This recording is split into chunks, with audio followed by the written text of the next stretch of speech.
The air was filled with music and laughter, the perfect backdrop to what was supposed to be the happiest day of my life. My name is Linda, and I stood there in my white gown, feeling like a princess. But that feeling was shattered in an instant. Linda, dear, could you come here for a moment? My mother-in-law's voice, sharp and insistent, cut through the merriment. I excused myself from my friends and walked over to her, noticing the stiffness in her posture and the tightness of her smile. "What is it, Mrs. Dalton?" I asked, trying to keep my tone pleasant. "It's about the way you look at me, Linda. I know a look of contempt when I see one. I'm your husband's mother, and I deserve respect, not disdain." Her words, laced with accusation, took me by surprise. "Mrs. Dalton, I assure you, you're mistaken. I have nothing but respect for you," I replied, feeling a wave of confusion. "Respect? Ha!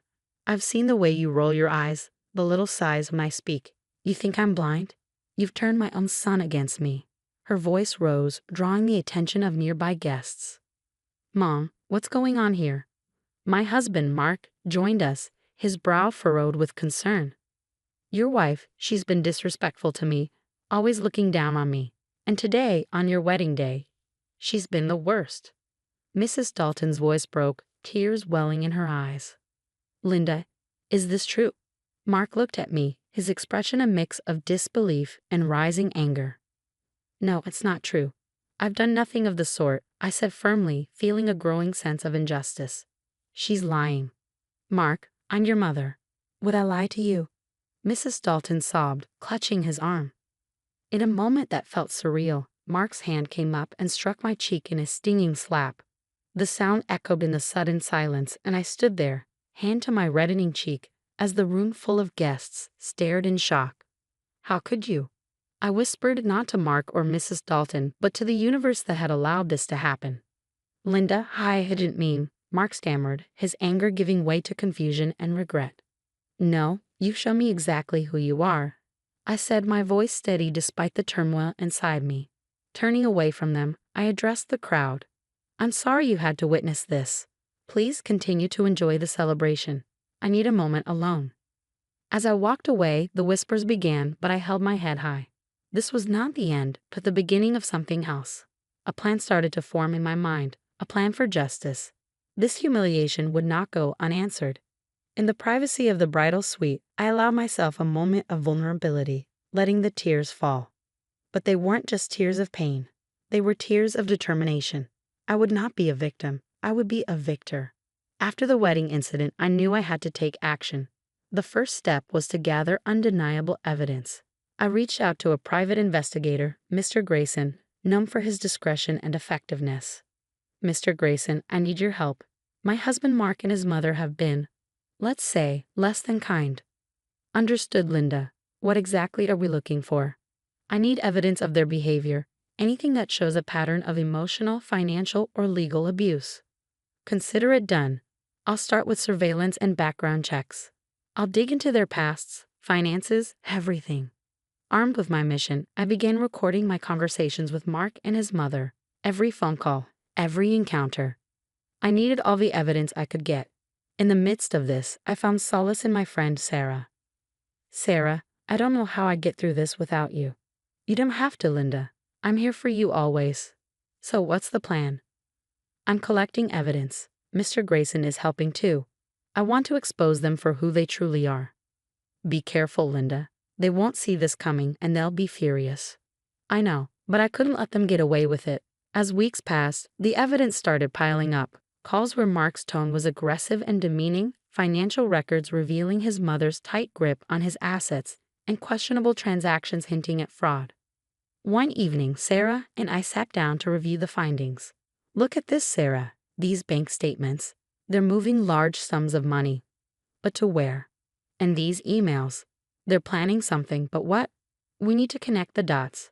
This is more than just emotional abuse. It's a web of lies and manipulation." "Linda, we're onto something big here," Sarah said, her eyes wide with realization. The more I delved into the evidence, the clearer the picture became.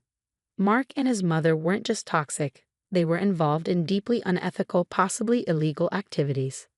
"Sarah, I think they're embezzling funds from Mark's company. These documents, they're incriminating." "Linda, this is serious.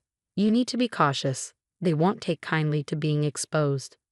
I know, but I can't back down, not now. The evidence was overwhelming, not just of their cruelty, but of their criminality. It was time to make a plan to bring them to justice and reclaim my life.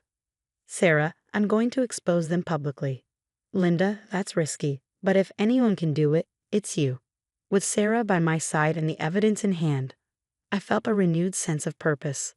I wasn't just fighting for myself anymore. I was fighting for justice. The next step was clear. I had to bring their actions into the light. It was time for the world to see Mark and his mother for who they truly were.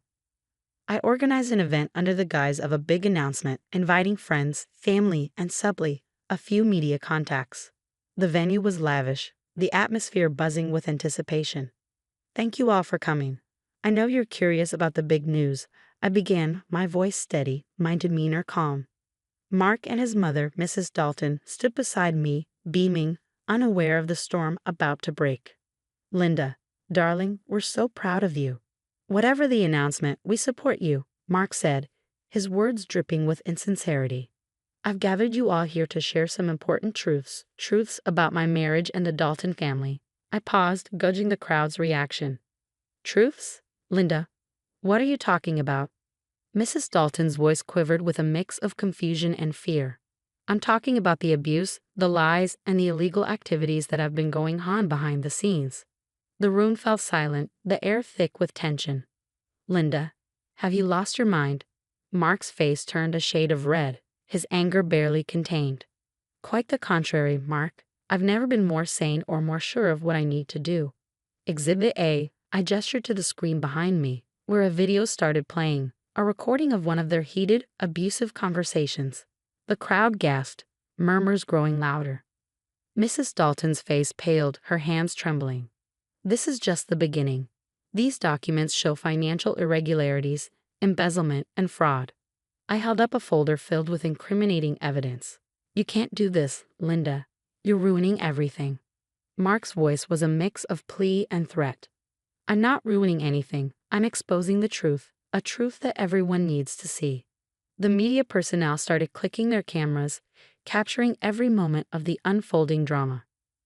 Linda, please, let's discuss this privately. Mrs. Dalton's voice was barely a whisper, her facade of control shattered.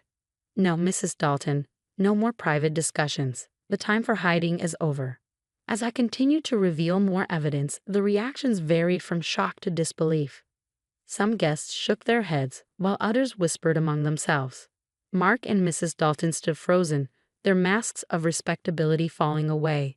This is my story, a story of surviving abuse and standing up against injustice. I refuse to be a victim any longer. The event concluded with a flurry of activity. The media swarmed around, asking questions, while many guests offered words of support and admiration for my bravery.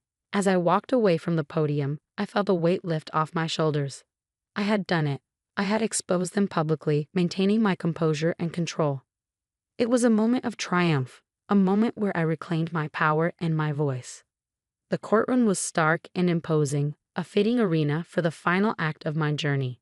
As I sat there, a mix of nervousness and determination, my lawyer beside me, I couldn't help but notice how unsettled Mark and Mrs. Dalton looked across the room.